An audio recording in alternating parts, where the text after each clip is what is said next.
Hello guys, welcome back to Rumie Walkthroughs, the mini-sode series where we get to walk through bite-sized learning together.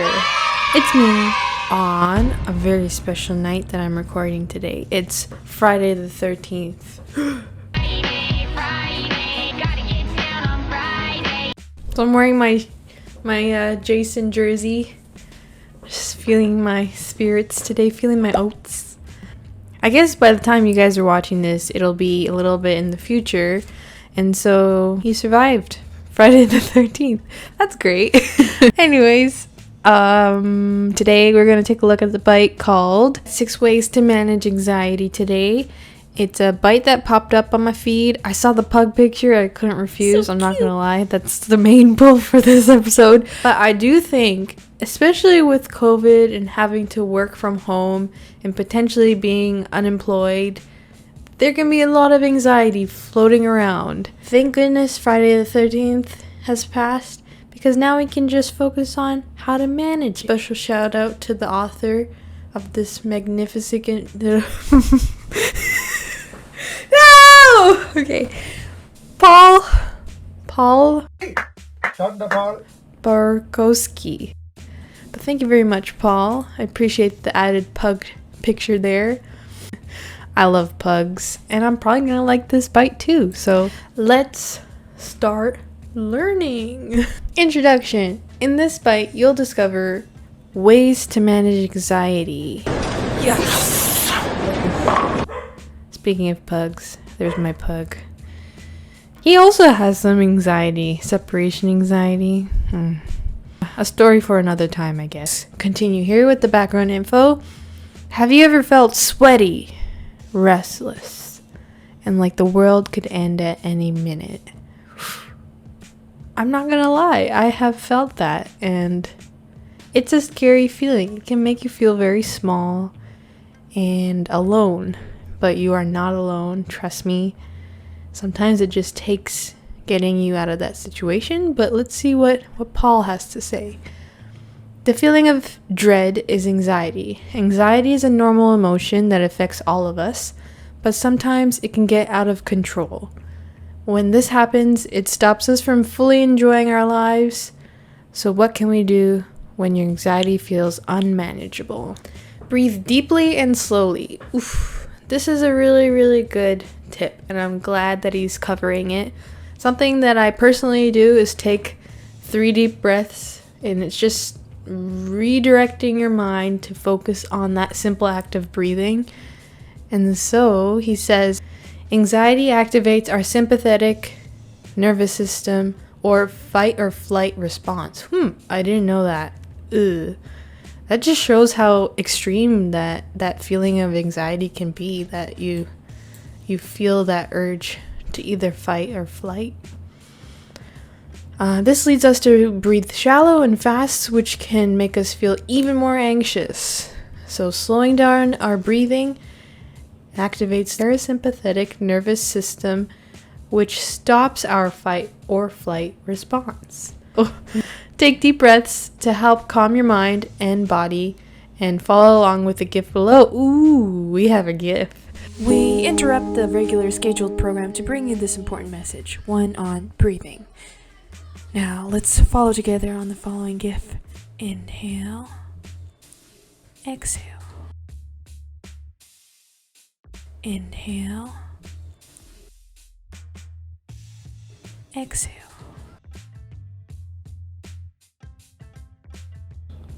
It doesn't say how many times to do it, but I already feel a cough coming. I feel better. I feel more at peace. And I think it would make sense to even do that before you feel these anxious symptoms. Maybe catching precursors or things that you know would trigger you, just as an example. But nice. Bring your awareness to the present moment. We often feel most anxious when we are preoccupied with the past or future. This can lead to negative thoughts that loop within our minds. I know, especially with being unemployed, people tend to beat down on themselves for whatever shortcomings or compare themselves to the people around them, and that could just be a really vicious cycle. I think definitely practicing breathing and, be mindful. Everything has a process. As long as you're working towards something and you're making progress, that's something that should be celebrated. So, yeah. Bring your attention to the present moment by observing your surroundings. This can put a hard stop to any negative thoughts or loops. To help bring yourself to the present moment, we should focus on observing and naming objects around you, describing the colors you see, listening to the sounds around you, feeling your feet on the ground, and the sensations in your body.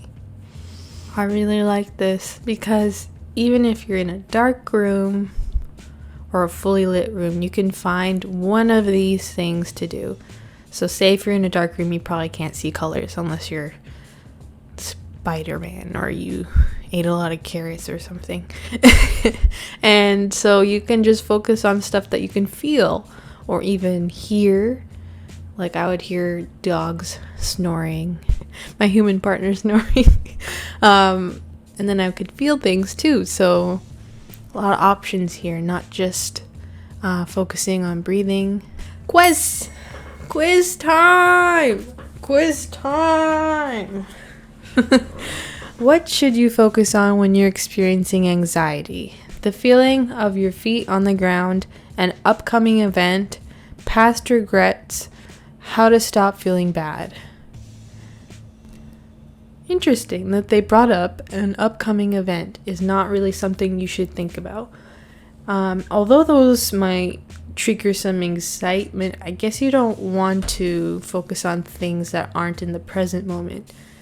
So that's really cool. I never really thought of it that way. Move your body.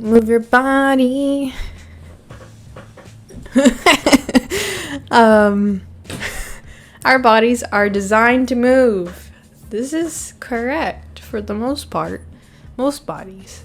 Research has found high-intensity exercise helps treat anxiety. So jog or living room dance party can help manage anxiety. Oof. I love dancing. If there isn't one thing I miss pre-quarantine, it's just dancing the night away with my friends. And the best form of exercise is one that you enjoy and you don't even realize that you're really working out. So although we don't have the luxuries of a nicely lit club or most gyms nowadays, I think even just dancing in your living room or going for a jog can do wonders. Here's a disclaimer. I used to do a lot of HIIT workouts at home, but I was a little reckless one night and I dislocated my kneecap. So be careful with the workouts that you follow on YouTube. Just take it easy. Sleep well. In addition to exercise, sleep is vital for our health and minds. Often when we are experiencing anxiety, it can be hard to get some restful sleep. This is very true. These are some tips to help ensure that you get quality sleep. Keep a consistent sleep schedule. Don't eat large meals 2 hours before bedtime. Turn off electronics 1 hour before bedtime. Filter out blue light from screens. Considering my sleep schedule as well has been kind of weird. So I'm glad they brought it up. I got a kitty sleeping. Quiz! 2 quizzes. Quiz time. What should you not do 1 hour before bed? Take a warm bath, meditate, limit the use of electronics, eat an entire pizza. I used to eat a whole pizza like as a kid. I don't know where it went though. I think I just did it to spite my older cousin. He was like, you can't eat this whole pizza. I'm like, do you want to see me try? Was it worth it? At the time, probably. I would probably not eat an entire pizza. Not anymore. Discover your anxiety triggers. Many people with anxiety have noticed that certain things can trigger their anxieties. Some common anxiety triggers can include social events, conflicts, skipping meals, too much caffeine. Anxiety triggers. Important. When you know what usually makes you feel anxious, you can take steps to prepare in advance. Yes. Ask people close to you if you've noticed anything that causes you to seem more anxious. This is true. If you don't personally know what might trigger you, the people that you are closest to might actually know more than you might. So if you are fortunate enough to be, open with the people you're around, which I hope is the case, then that'd be a good way to start or look about it. Okay, and seek help. If anxiety is stopping you from living your life and none of these tips help, it may be best to ask for help from a licensed mental health professional. Talk to your doctor first, and they may give you a referral. Yes, I'm not a doctor. As you can tell, there are no plaques behind me. It is really important that if none of these tips are helping you, see a doctor and let that be the first step at least. I like this picture. Contact either of these 24/7 hotlines if you're in need of immediate support. So here's the number to Crisis Call Center, 800-273-8255, and Crisis Text Line. So you can text that same number right there. Summary. Oh my god. We reached the end already? Which of these tactics will you try this week? I am definitely going to try to turn off my digital devices, at least my phone for sure, an hour before bed, because I think that would be a great way to be more present in my life. And I think that might help with everyone out there too, especially people that, might be stressed during this year, anxious with employment, and know that the replies are not going to come overnight. So just do what you can in the morning and things will get better. You are worth it. We love you here at Rumie. Happy Friday oh, it's Monday. Never mind. Anyways, if you guys enjoyed this episode, please leave a like, hit subscribe if you're already not. Thank you so much for stopping by and taking the time, and I hope you have a great rest of the day. Remember, take care of yourself. We're in this together. Bye.